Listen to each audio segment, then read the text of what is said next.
something I haven't asked you about that you could tell me a story about? I don't think so. I'd have to think about that, Peg, you You know. have to think about that, huh? Yeah. When you were hurling here down in Bridgeport and playing you played the Irish football too? No, not the Just- football, just the the hurling? hurling. Yeah. Seaside Park. Who did you play? Did you play against local teams or teams from? Oh, no, we didn't have a teams. We'd have maybe New Haven might have a few. We'd have 7 aside, like it. But we had a Connecticut State team from the whole state. We played in New York, you know. You'd go to New York to play? Oh, we won the championship 4 times down there. Well, more than that now with the younger crowd. But in my time, we won 1951. We won the championship in New York, and again in 1956. And what was the team called? The Connecticut State Hurlers. Okay. And what position did you play, Tom? Well, I had quite a few positions. I played in the centre field for a while, and I played in the back line and in the forward line. As I get older, I take the less running, you know. How long did you play? How old were you when you finally said, I'm not going to be on a team anymore? Oh, geez, I played for 25 years with the Connecticut team. Long time. Oh, yeah. So your kids grew up watching you? Oh, yeah. Yeah.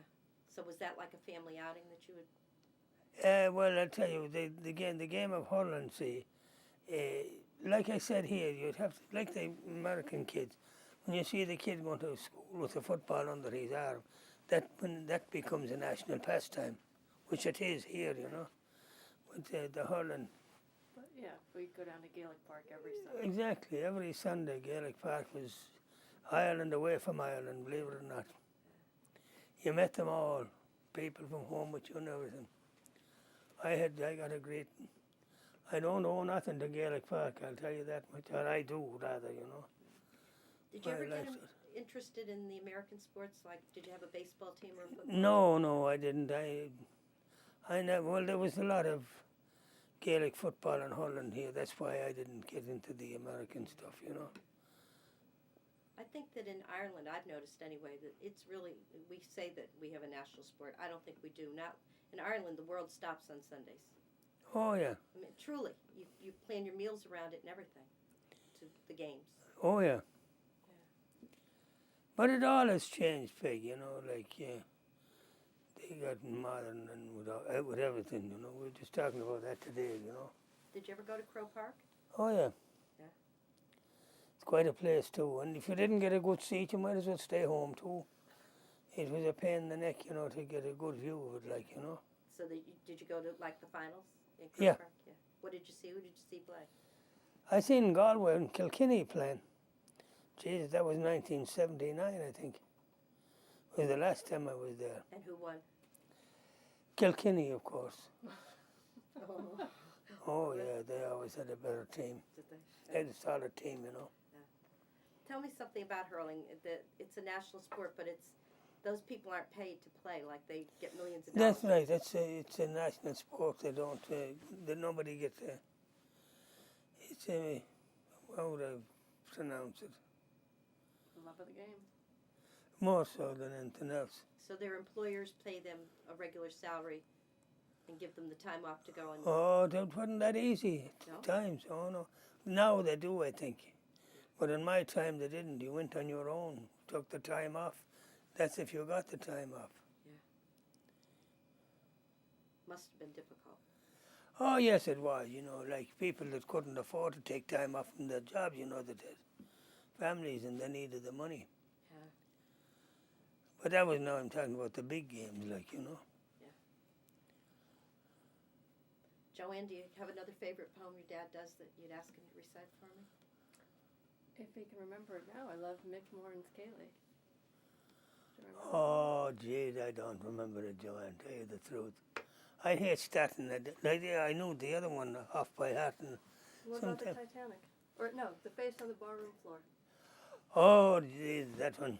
That's a good. How about Well, tell us Kelly's Dream?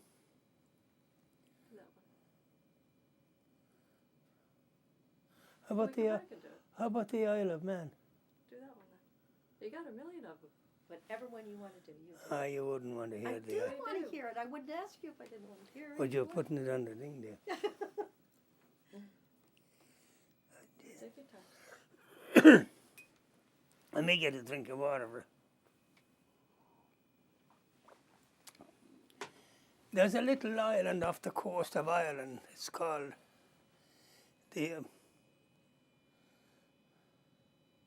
There's a little island off the coast of Ireland. I'm sure you all heard of it. It's called the Isle of Man. The people in that island are very poor. Automobiles are out of the question. Bicycles are too expensive. Horses won't live there. So their main transportation is a donkey. Of course, as you all know, we refer to an island, of course, as an ass. Now, everyone on the island have their own ass. Well, some have big asses and some have small asses.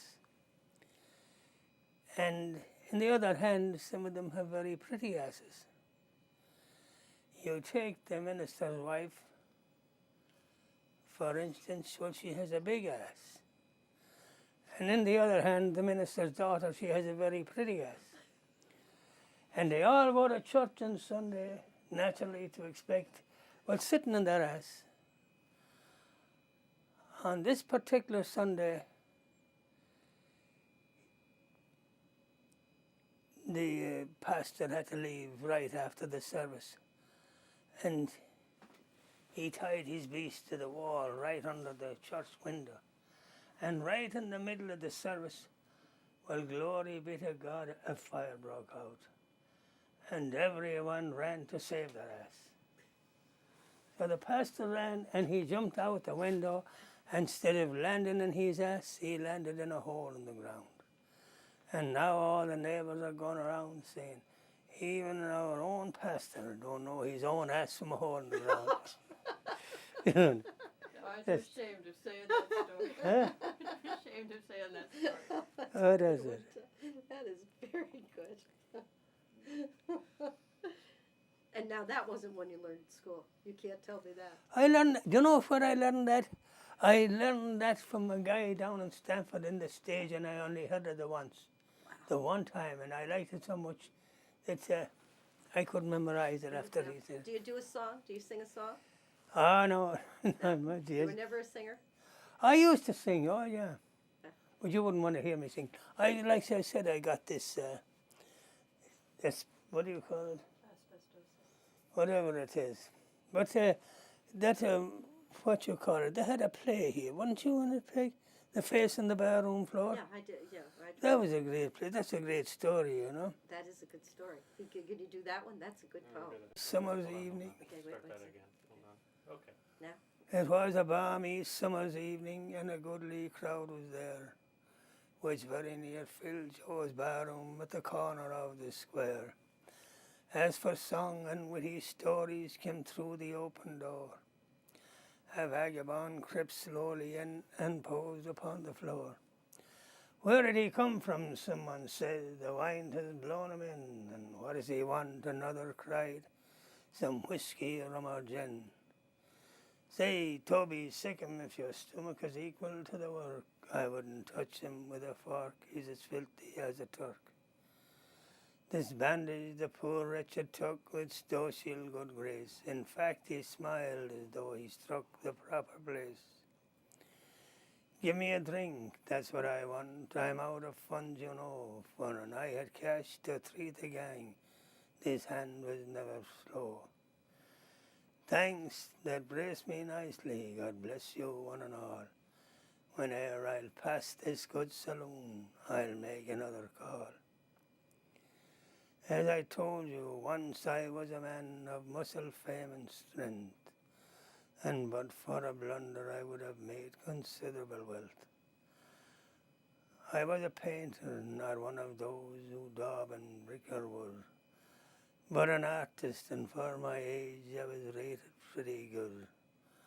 I worked hard at my canvas, I was bidden fair to rise, when suddenly I saw that star of fame before my eyes. Then I met a woman, now comes the funny part, with eyes that petrified my brain and sank into my heart. She had a form like the mill of Venice. too beautiful to live. In her eyes that would beat the cayenne o'er. She had a wealth of chestnut hair. If so, 'twas she, for there never was another half as fair. I was working on a portrait one afternoon in May, when a fair-haired boy, a friend of mine that lived across the way, and Madeline admired us, and much to my surprise, they didn't take long to know him. Before the month had flown, my friend had stolen my darling, and I was left alone. But ere a year of misery had passed above my head, the jewel that I had treasured as tarnished and was dead. That's why I took to drink, boys, why you never see me smile. What's the matter, friend? Are the tears drop in your eye? Come laugh like me. It's only babes or women that do cry.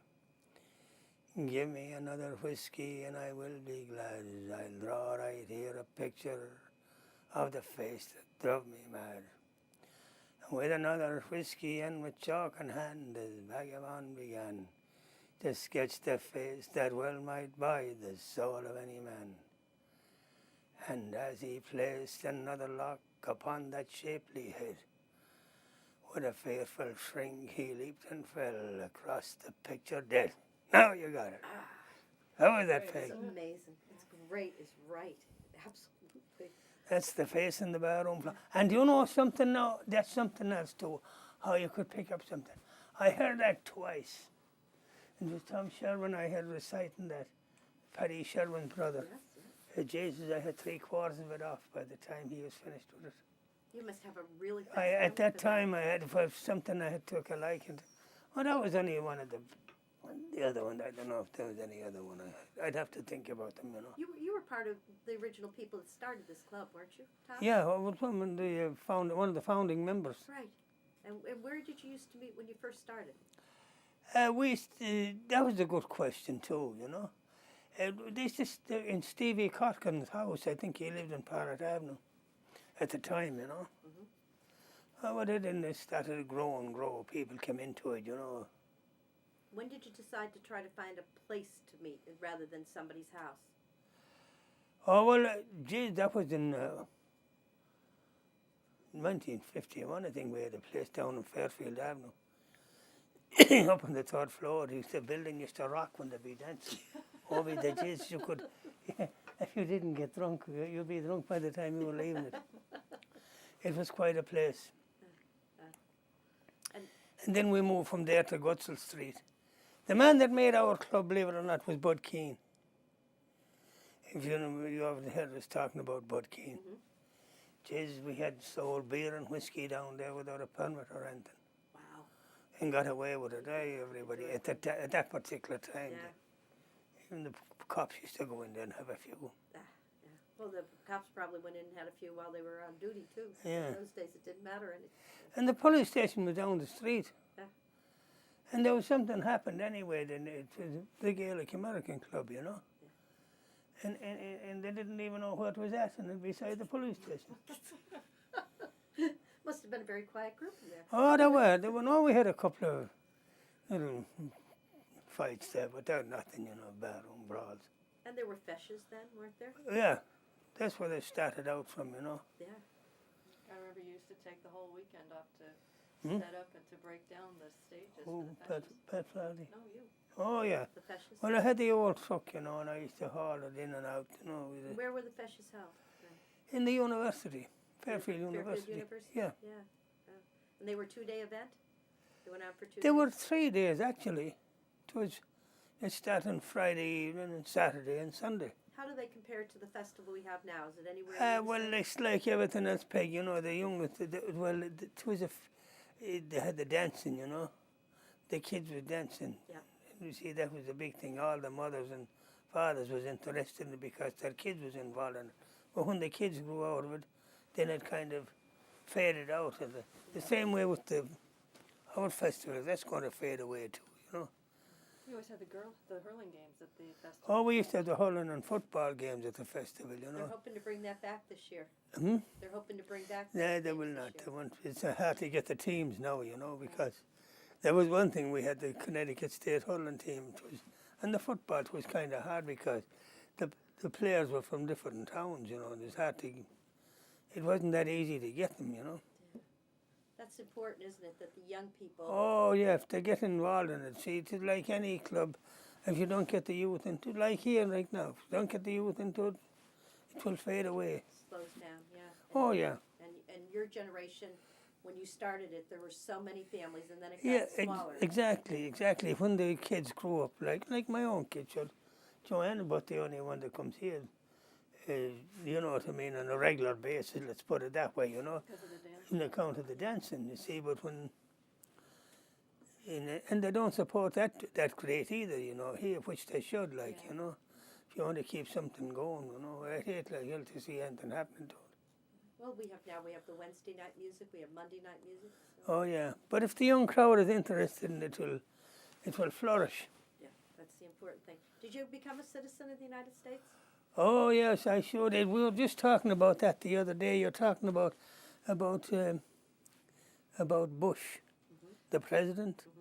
You know how long they're around? 54 years to be exact. The Bush Because I'm here in 53. Because I'm here. 1948. I'll be here 57 years, is it? And when I went for my citizenship, I was only here 5 years when I got my papers, you know. And you know, on the citizen, they ask you 2 questions, and you know what one of the questions were? Who are the two state representatives representing the state of Connecticut? And you know who they were? Bush and Portel. This guy's grandfather. I'll be there. He was a state senator. That's how long they're around, you know what I mean? If anybody looking for a bit of history, like, you know.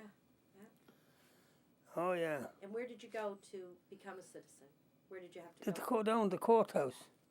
I think it was in Golden Hill Street at the time. And did you and Nora do it at the same time? Did you... No, not the same time. She was here ahead of me, you know. 6 Oh, months, she was? 6 months Oh, ahead. okay. 6 months. He was here 2 weeks when he met her. Ah. And I was always looking forward to becoming a citizen. And there's people here, and you know them too, and I know them, that had never become citizens. They've been here for the last 30 or 40 years. And that'll affect them eventually too. Oh yeah. I thought it was very important if I'm in the Yeah, country. you always wanted to become a Huh? citizen. You're always down at City Hall, and I can't remember a vote that you voted in every single election. Oh yeah. It's better I for- would say every election they had, I voted in it. Yeah. Yeah, that's cool. Not that it did any good. Did you ever I don't know. march in the parades for the 4th of July? Were you ever part of any group that marched the Barnum Festival? Oh yes. Yeah? We used to have the Irish crowd used to march one time. St. Patrick's Day parade last year was the last year I marched in it. I'm going to march. I'm just too long. I'm too old, Peg. I can't. They should put you in a car. I know, and even then. Yeah. Myself and Joanne walked last year, and I tell you, I said, this is it for us. Well, you had snow last year, did you? It was cold. Yeah. It was very cold. But it's a long walk. I know.